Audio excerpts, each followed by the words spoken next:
Well, it is a pleasure to speak to you all this evening, and it is true that I do what my wife tells me. So any problems with this evening's presentation, don't blame my parents. You can blame my wife, who's sitting just over there. No, it's a pleasure to be speaking to this conference. I think it's the third time I've spoken. First time I spoke on Sir Thomas More, of all people. Second time I spoke on Twitter. And tonight I've been asked to speak on the topic of abortion. And have to say up front, abortion is not an area that I've done any significant work in. So what I want to offer this evening is a reflection on the issue of abortion that tries to set it within a broader context. The title of my talk, the one I'd suggested, was, I think, "The Weakest Argument is the Strongest. Why Abortion is Here to Stay." It sounds like a rather bleak title, and in some ways it is, but what I want to do this evening is lay out why I think the problem of abortion is not going to be an easy one to solve. Yes, legal judgments are important in this issue, but overall abortion is a function, I think, of a much broader and deeper cultural malaise. By way of introduction, perhaps I should explain why I chose the title, "The Weakest Argument is the Strongest." It's actually emerged, I was struck last year while reading an essay by the English Christian ethicist Oliver O'Donovan. I think the essay dates from the 1980s, and in this essay he's reflecting upon the abortion debates of the 60s. And 70s, while America was having its abortion battles at the same time, of course, over in Britain, we were having very similar struggles. And Oliver O'Donovan was very involved as a public intellectual and as an ethicist in the discussion surrounding the issue of abortion.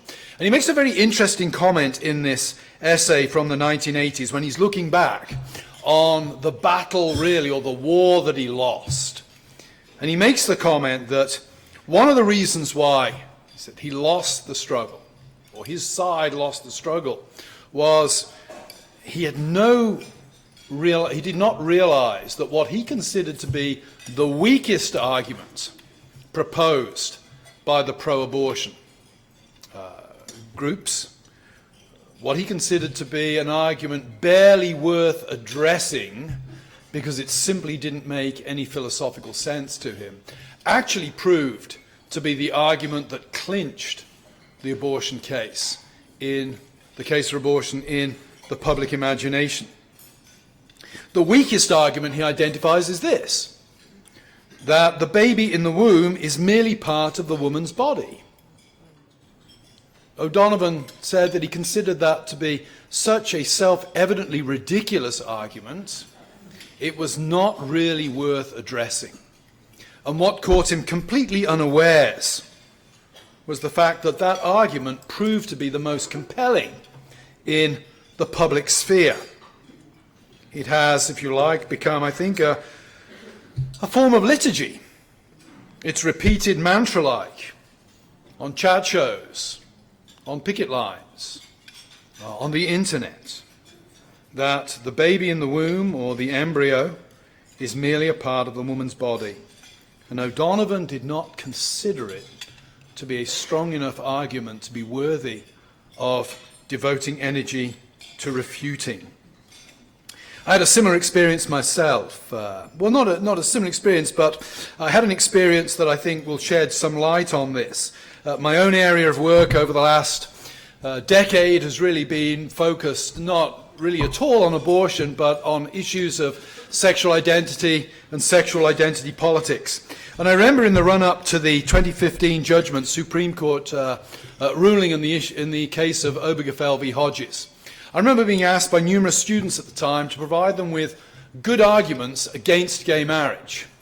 And my response was this. My response was, I can provide you with many good arguments against gay marriage, but none of them will have any effect. The reason they will have no effect is people do not come to the convictions they hold about gay marriage because they've been confronted with arguments or persuaded by arguments. It's because their imaginations have been shaped by the rhetoric and the cultural factors that are in play in the world around us. Even more so, I think, since 2015, one would say this is the case on the trans issue. It fascinates me that our current president is pushing the trans issue so strongly. I have a strong suspicion, I may be wrong, but I have a strong suspicion that he will never have read a word that Judith Butler, the great founder and I think still the dominant force in gender theory, has ever written. And yet he will proclaim it as the key issue of our day, based upon zero, I think, intellectual understanding of the issues involved, zero understanding. And yet that doesn't matter, because of course the trans issue, like the gay marriage issue, dare I say it, like the abortion issue, has not been carried by argument. It's been carried by something much deeper, much less tangible, and much, much harder to address.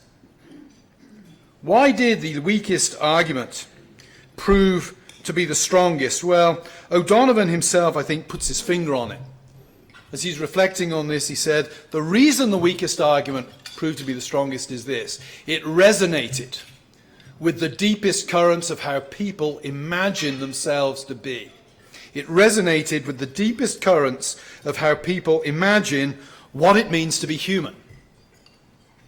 It crashes against, I would say, the basic anthropology, the basic understanding of what it means to be a human that grips the contemporary cultural imagination. Just as an aside, it's a notable anniversary, I think, 2023. It is 80 years since C.S. Lewis delivered the lectures that became his little book, The Abolition of Man. I read those recently. I was giving a lecture at Calvin University on Lewis, and I reread those lectures recently, and I was struck how, particularly in that third lecture, Lewis identifies so many things that have become much more significant now than they were even in his own day. Lewis pointed out, really, that the world was entering what one might call an anthropological crisis. A crisis in our understanding of what it means to be human. And the argument that the embryo, the baby, was merely part of the woman's body appealed profoundly to the anthropology that now permeates modern society. It's also, I would add, an anthropology that roots truth subjectively in emotions rather than in reason. It appeals, I would say, as well, because human beings, of course, we're ultimately creatures of desire, not reason. I teach the Humanities Capstone course here, and part of the early section of the course is on epistemology, and I have to teach it. I find epistemology to be a complete bore myself. And I make the point, though, as we come to the end, blessed end and deliverance of the epistemology section of the course, I ask the students, how many of you get out of bed in the morning because of anything I've said over the last 3 weeks? None of them. Nobody gets out of bed in the morning because of epistemology. I'd hazard a guess to say that nobody probably gets out of bed in the morning because of an argument. We get out of bed in the morning because of the things we love and the things we desire. At our deepest level, I think we are not rational beings. We are creatures of desire. What is this anthropology then? I think the anthropology is that teaches us that we are free. We are unencumbered. We are unencumbered selves for whom all relations are good or bad based on whether they enhance or subvert our freedom and our happiness. And those relations are to be maintained as helpful or dissolved as unhelpful in that light. That's a summary, if you like, of what we might call the way modern men and women basically think about themselves. There's an intellectual genealogy that one could outline at this point. I'd just highlight one particular figure who I think is of great significance, because not only is he a great writer, and he expresses his ideas in ways that are very, very clear, he was also somebody who's had a profound effect on educational theory, and that's the Genevan philosopher of the 18th century, Jean-Jacques Rousseau. In some ways, he summarizes the anthropology that I've just outlined in a single sentence. Man is born free, and everywhere is in chains. Rousseau, of course, when he says man, he really is thinking of men. If you read what Rousseau thinks about women, he does not think very highly of women. And one of the things I most enjoy about reading Mary Wollstonecraft is she beats him to death, one might say, intellectually, in her own response to him. But think about Rousseau. Man is born free and everywhere is in chains. What does that mean? Well, practically, we could look at the life of Rousseau himself to see what that might actually mean. Rousseau has 5 children.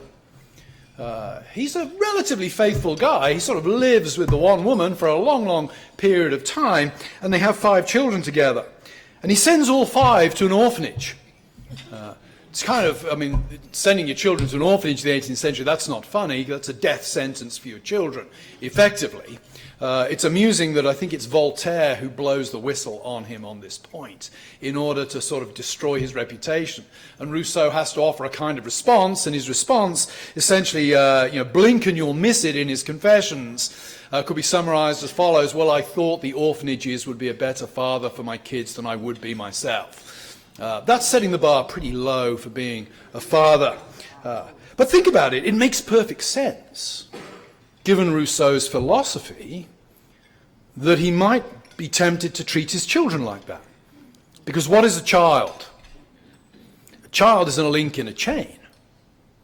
A child is a link in a chain that could hold one back from realizing one's full, free potential.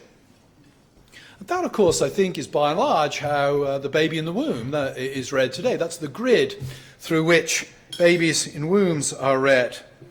The big question is, will it enhance the happiness of the person bearing the child, or will it hinder their happiness and their freedom?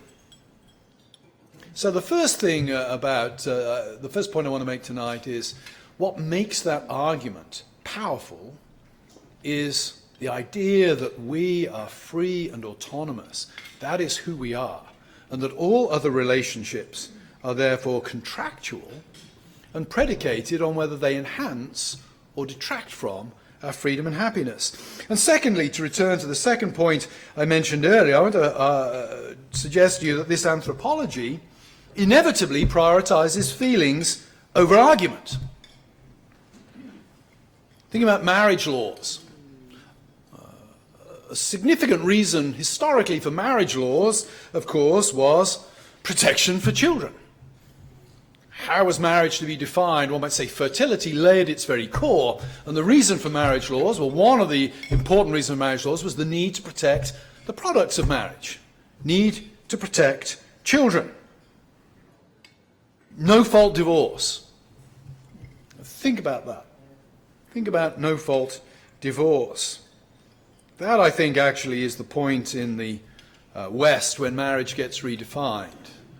I think, don't get me wrong when I say that I think gay marriage is a sideshow. I think gay marriage is very, very significant and ultimately has had a very significant impact upon the nature of Western culture. But I think in terms of the logic of marriage, it's a sideshow. The real logic of marriage changes with no-fault divorce. It's at that point that the shift and the concern in marriage law, if you like, tilts towards the emotional happiness of the partners, for whom the children are merely collateral damage.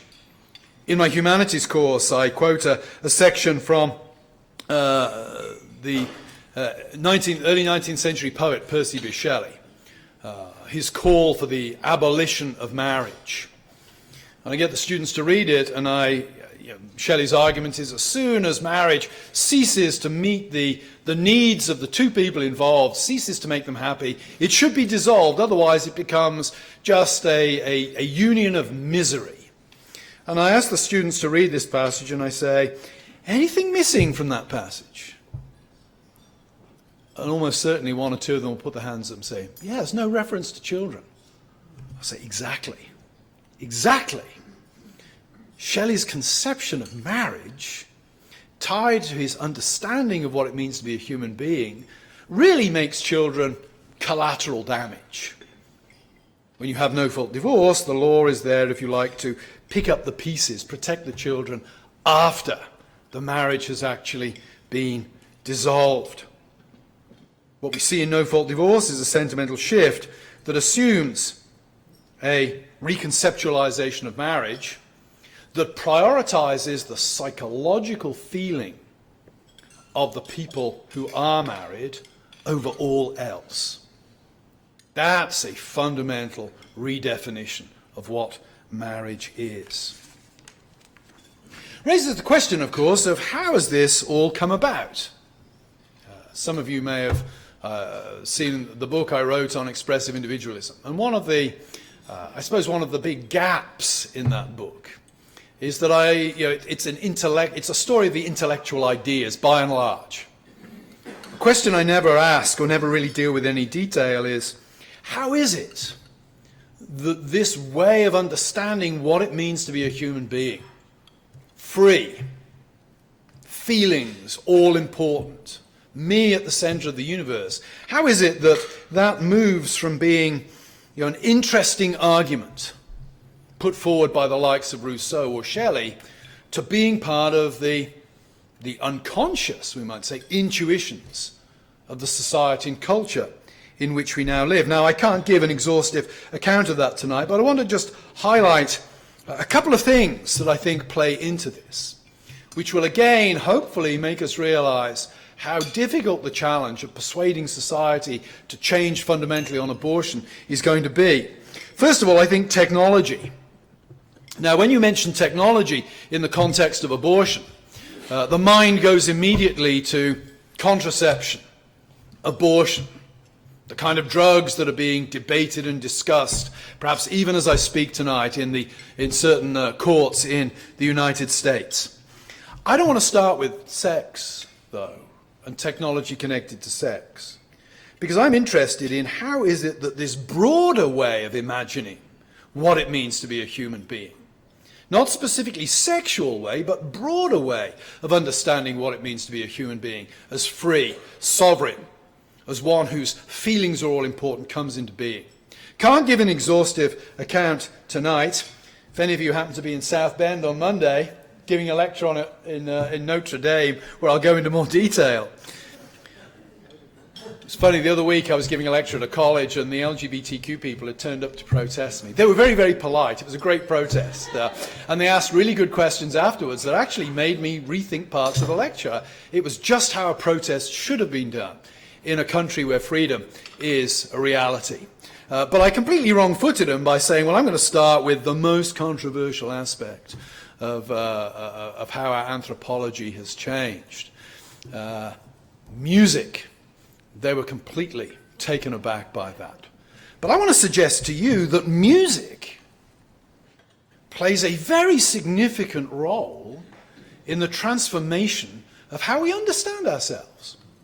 If the weakest argument becomes the strongest because me and my freedom becomes the fundamental way of understanding what it means to be a human being, music lies at the heart of it. Why do I say that? Think about music in its origin. I do not know. I have not first-hand or even second-hand knowledge of every culture on the face of the earth. But every culture of which I do have knowledge has a place for music. Music seems to be a hardy perennial of human society and human existence. And music typically seems to be something that has communal significance. Music marks moments of great corporate joy, communal joy, or great moments of communal sorrow. There's often music at weddings. There's often music at funerals. Music to celebrate a new birth. Music to celebrate a birthday. To celebrate Christmas. If you grew up in rural Gloucestershire as I did, there'd be village fetes, and there'd always be music being played at the village fetes, and maybe there'd be a village dance. The community was brought together by music. Music reinforced the idea that human beings exist as human beings in community. In community. And, of course, technologically, it was impossible for music really to be anything else. 200 years ago, if you had wanted to enjoy music, you'd have had to have gone somewhere where it was being produced, or you'd have had to produce it yourself as part of a group. Music was a matter of communal production. Think about music now. I still love live concerts. Group of friends, myself, went to, some of you probably never heard of Rush. I'm not a big fan of North American rock music, but I make an exception for Rush. They're actually Canadian. Truly great band. I went to see them on their final tour. And I was struck, it was an interesting concert because I looked around the audience and I realized it was 80% middle-aged men. It was my people. That's what I thought. Slightly distasteful. It was the only concert I've ever been to where it was the men queuing for the restrooms, lining up for the restrooms.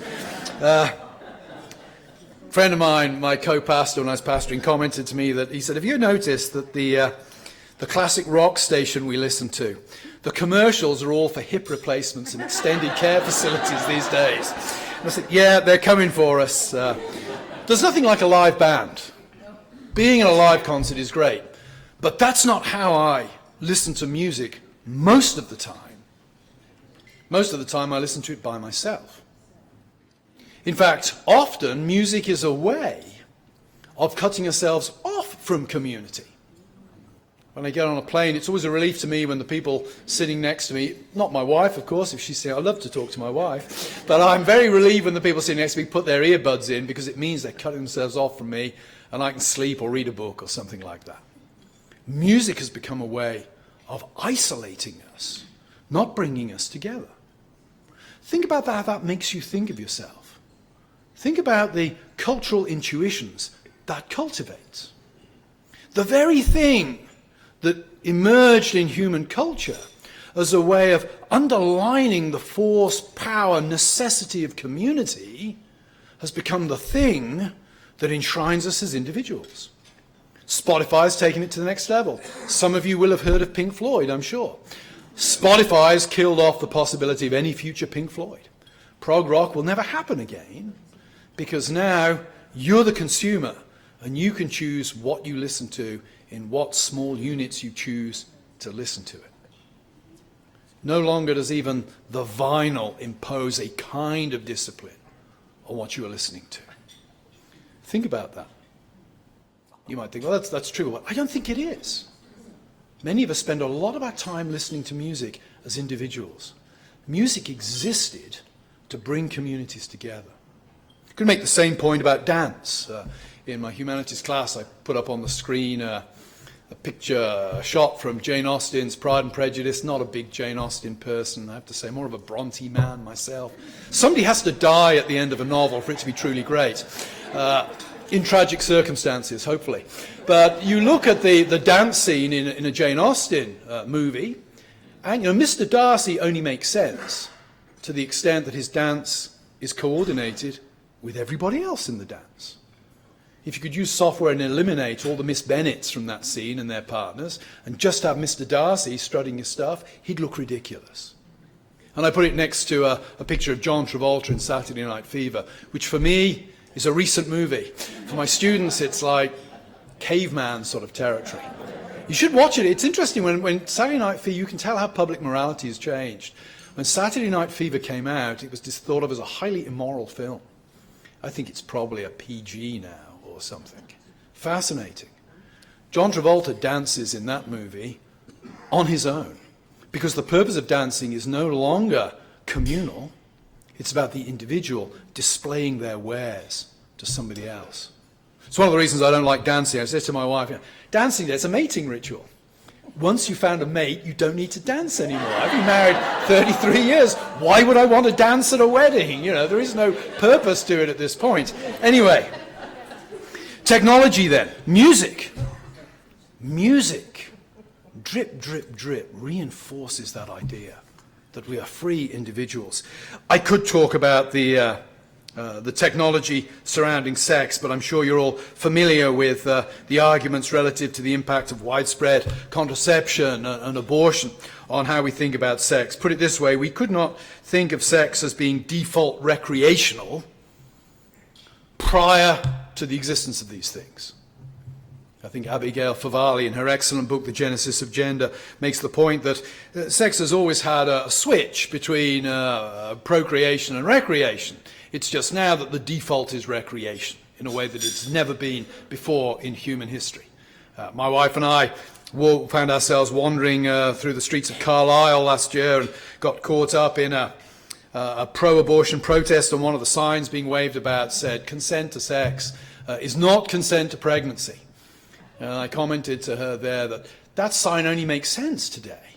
150 years ago, that would have been a ridiculous sign, because consent, at least on the part of the woman to sex, was at least consent to the possibility of pregnancy. Sex as recreation, facilitated by technology. And what does that do? It makes sex all about me, rather than about a couple or about society and social implications. Disembodied personal engagement. I think the more and more people engage online, the more and more we tend to think of ourselves as disembodied and as free. The more and more we tend to think of the body and its limitations and its natural functions as problematic. I think the trans movement is just perhaps the most extreme example of that, where the body is a really fundamental problem. But I think there are many other aspects of modern society where that is the case.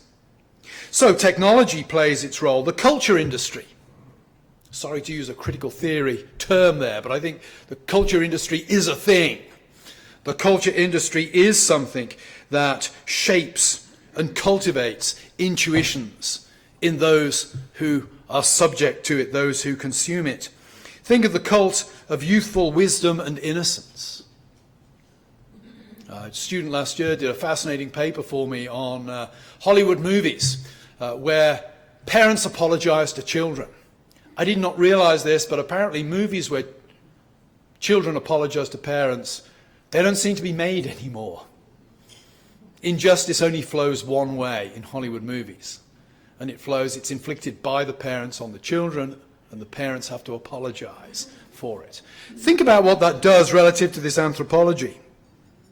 It teaches you that culture is the thing that prevents you from being who you are. Culture and the relationships embodied in culture are links in that chain that Rousseau was so wary of. Think about the cult of self-expression and fulfillment. Think about shows like Survivor on TV.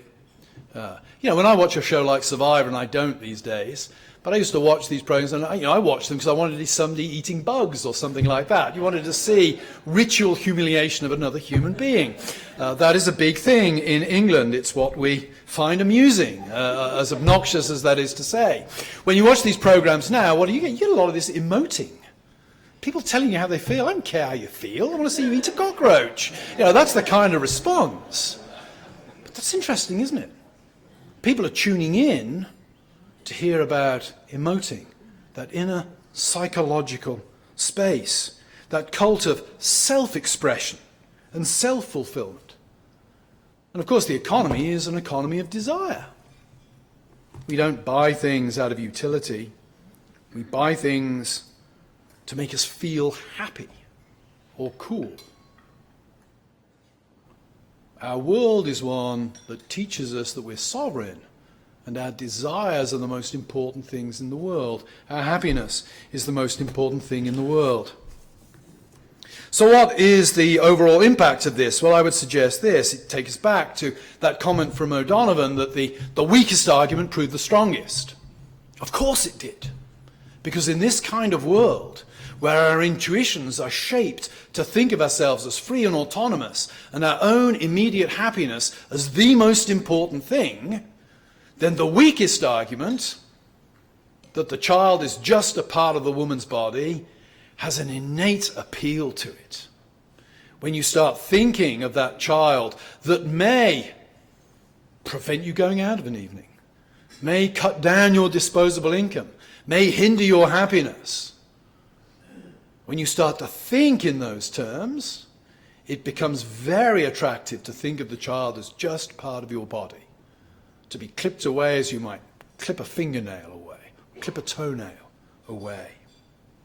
All of this then is to say that abortion exists in a culture that sees it, I think, as part of an overall ecology. No change in the law by itself can change that ecology or that culture. It can certainly tilt it. I was looking at some statistics this afternoon that were indicating that numbers of abortions in some states have dropped after the Dobbs decision. You can certainly tilt through laws, but fundamental changes are much harder to achieve.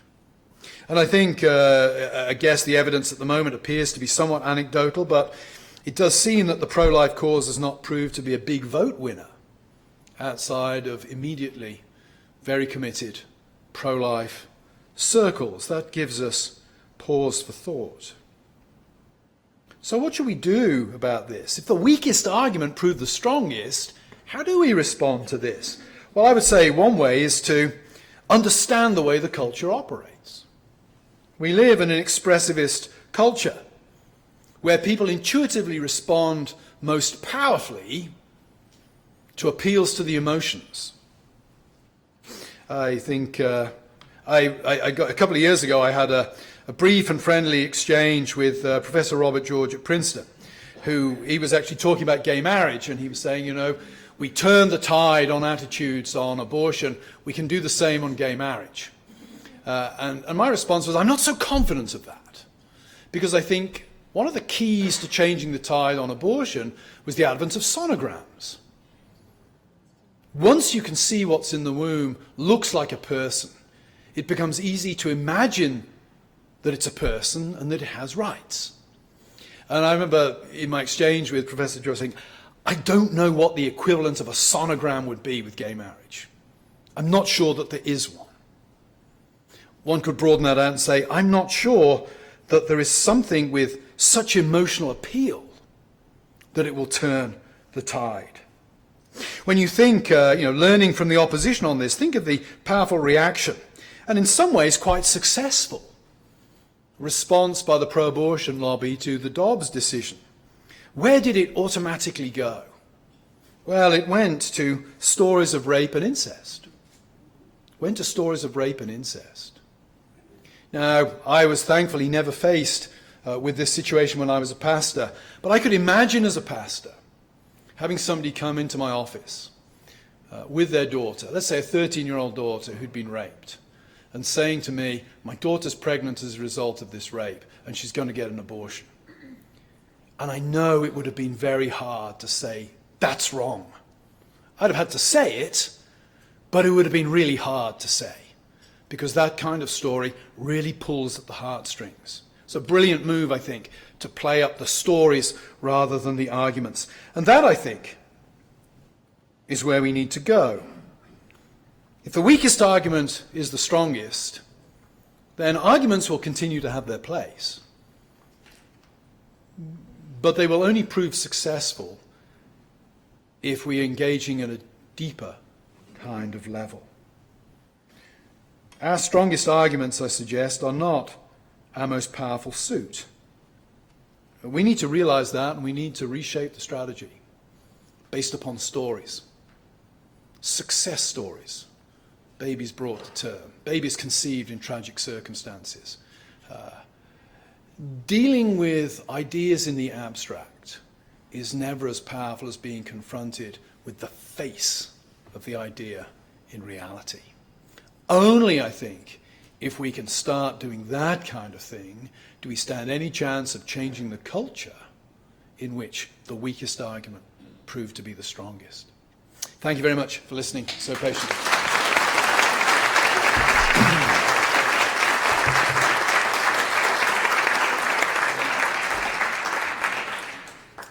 Thank you, Dr. Trueman. We will now have a time for questions, so please raise your hand and please wait until we bring you the microphone so that you can ask your question. Hunter, first. All right. Thanks so much, Dr. Trueman. I'm curious, so much of what you talked about affects all of us, right? And just how we are as a society. And it has so unfortunately, in many ways, permeated the church as well. Yeah. And I'm just curious as to if you have any thoughts around, teaching the next generation and us as parents and parenting our children to, think about these things differently. And I'm just wondering if you've thought through that at all. I've thought about it a lot. Whether I have any great solutions, I very much doubt. I was chatting to somebody on the phone this afternoon and essentially saying it's easier to identify these problems and analyze them than it is to propose solutions. Having said that, I think identifying a problem certainly moves you in the right direction towards finding solutions. I think we have a couple of things that perhaps play in our favor at this point. I do think that COVID did us a good favor on the level of it taught a lot of people that bodies are important. When I asked the students, how many of you enjoyed being taught online? I've not got a single one yet. The provost here, so I have to be careful what I say, but the one thing about COVID I really enjoyed was faculty meetings, because they were online and you could just switch off the screen and do something constructive while the faculty meeting was going on. Not that I ever did that. I was just tempted to think in those ways. But most of us know that, now know intuitively that being with somebody makes a difference. And I think maybe that's something we can capitalize on. Secondly, I think that the obvious place to capitalize on this is the church. I think the importance of real local church community is vital. I think one of the things that COVID did I know there are Catholics in the room, and I think that it probably played out differently in Catholicism, but one of the things that most disturbed me about COVID from a Protestant perspective was how easily churches went online and stayed online. That's not to say, early days of COVID, nobody knew what was going on. I think it was a prudent thing at that point. But an awful lot of people didn't seem to think they'd lost anything by that. That worried me, because that seems to indicate that we have not taught our people well about the importance of church and church fellowship. So I think church has to address this. I think that hospitality is critical. Hospitality teaches us something deep about humanity. It's no coincidence that Paul, in one of his lists of eldership qualifications, says the elder should be given to hospitality. I had the privilege last fall of speaking at the National Club in London. And the man who'd invited me, he dropped me an email the year before and said, we've never met, but I noticed we overlapped at the University of Nottingham. I wonder if you'd come and speak for the National Club, da-dum. And I emailed him back and I said, we have met. Because when I was in my first year of teaching at the University of Nottingham, you and your wife invited me round to your house after church. And that struck me, that taught me something very important about hospitality. He'd been hospitable probably to hundreds of people over the years and had forgotten me. Why would he remember me? But you always remember the people who've been hospitable to you. You always remember the kindness you've received. And so I think hospitality is something we need to do, because it makes a difference. When my wife and I try to open our house to the students 2 or 3 times a semester. It makes a big difference, I think, when the students come to the house. I suspect it'll be one of the things that they may remember. Certainly when I look back on college, I don't really remember lectures. I do remember going around to a professor's house. Or in Britain, where the drinking age is 18, going to the pub with a professor. But it was that kindness and hospitality that was shown, made a big impact. So I think we need to think in those terms. Just as a final thing, I would say to parents, don't give your kids a smartphone. Don't give your kids a smartphone. They don't need a smartphone. They're going to hate you for it.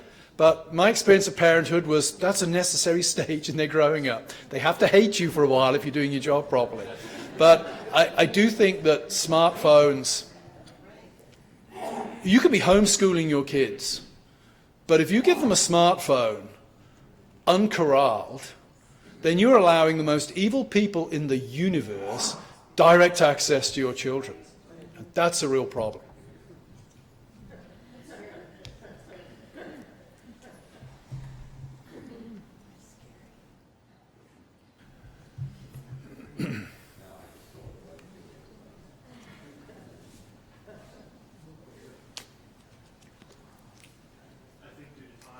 This will probably be our final question. So.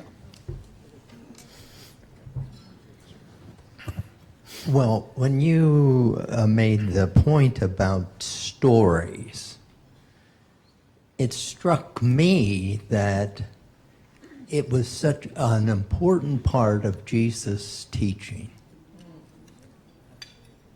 When I think about the parable of the prodigal son,